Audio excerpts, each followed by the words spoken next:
Mr. Brannon. Sam. Greetings. I appreciate the opportunity to be here. I'm Sam Brannon. I'm out of San Marcos, Texas. I was the organizer of the Fluoride-Free San Marcos Coalition that had been working for 3 years to rid the city of the fluoridation chemicals that they put in our water. On April 2nd of last year, we submitted our petition with 1,634 thrice verified signatures on it. We only needed a little over 1,000. On May 4th, the city clerk certified as invalid our petition without even counting the signatures. They were applying some of their own rules that apply to initiative and referendum to the city charter amendment that's governed under state law.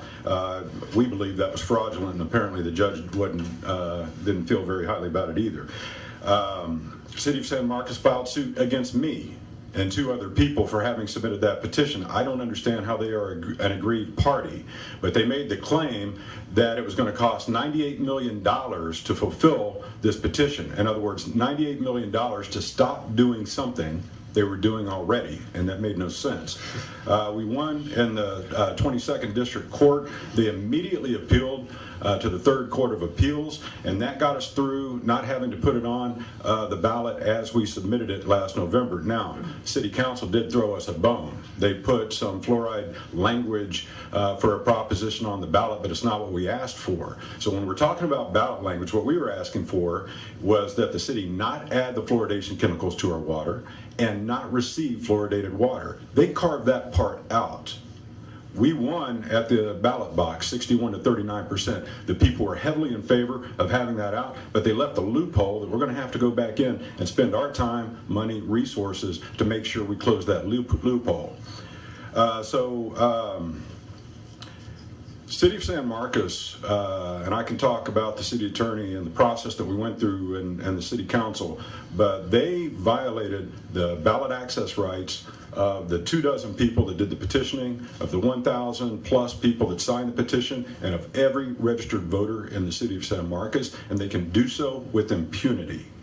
So what we're asking is that we remove the immunity from these officials, from the city clerk, from the city attorney, from the city manager, and the city council members, and hold them accountable when they do this. I've given you some written comments. I'm looking forward to your compelling questions. Thank you. Thank you, Mr. Brannon. We will have some in a minute.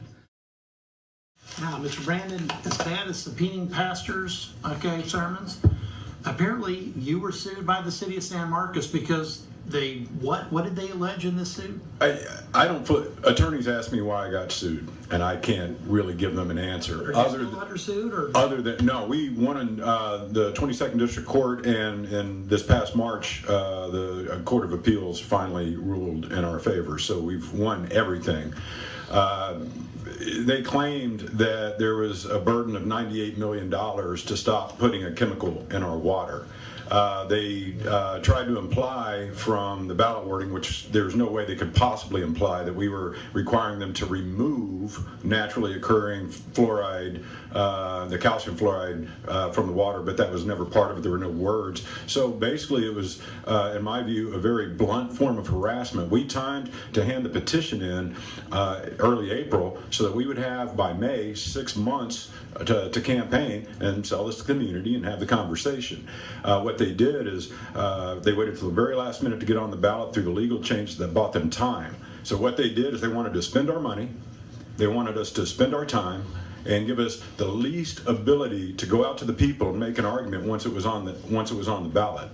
So it's. So you said you won everything. Yes. So did your charter amendment get implemented in the city? Yeah, it got implemented within about 10 days. But again, that's just part of what we were asking for. They are no longer adding the hydrofluorosilicic acid to the water.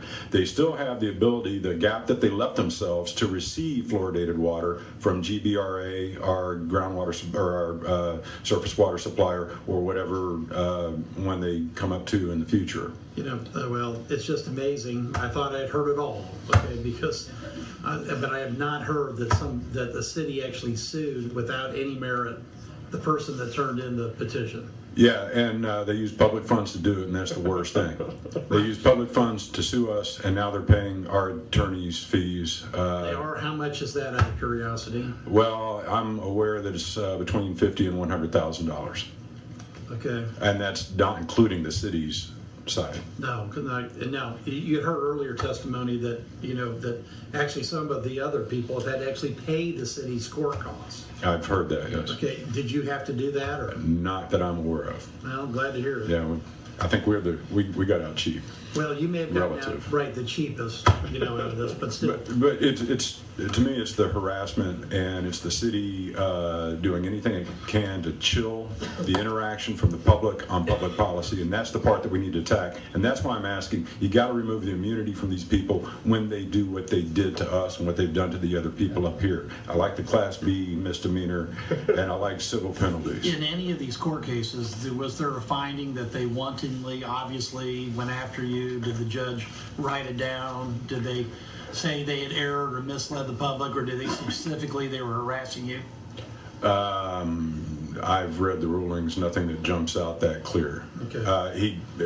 I'll send it to you.